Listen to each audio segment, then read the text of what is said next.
Hingal na si Mamshi, mga kamamshi. Kaya nag-walking exercise si Mamshi dito sa UP Diliman. Hiningal na pa. Kasi kanina pa kami.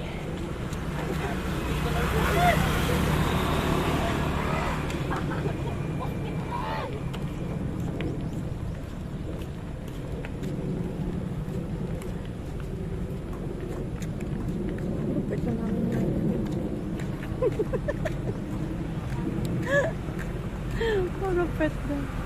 Ayan yung anak ko maganda.